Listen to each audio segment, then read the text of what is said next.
美国前总统卡特顶个月2号过身，伊的大厝也安置伫国会大楼内面，互民众去致意。美国总统当选人 Trump 甲伊的太太也有去致意。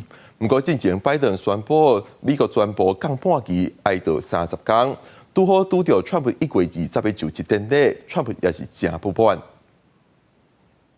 美国总统当选人川普甲伊的家后梅兰妮亚，伫伊个前总统卡特砍国旗的灵柩前徛几分钟表达敬意。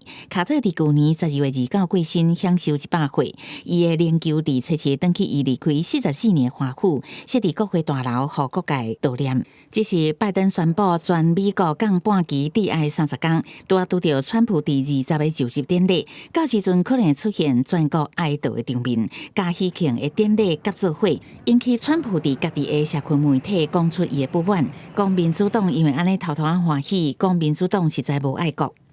How does it feel to be back at the U.S. Capitol, Mr. President? It feels great. Is your party on the same page? Couldn't feel better. We're going to make America great again. 卡特的灵柩伫伊的儿女亲友互送下坐专机，为到宾斯空军后备基地飞到马里兰州的安德鲁斯联合基地，再佫由车队运送到国会大楼，互国会议员甲民众会当就近致敬。几多千个民众伫这2天唔惊寒风，专工来国会大楼向伊致敬。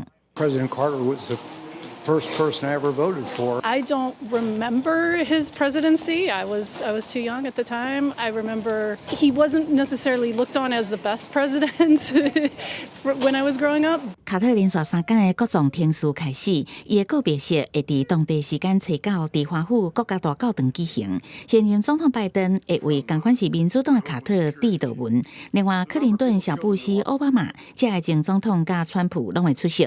根据了解，为152年以来，敢若差不多50个美国人伫圆形的大厅享有这种大礼。公视新闻新闻部编译。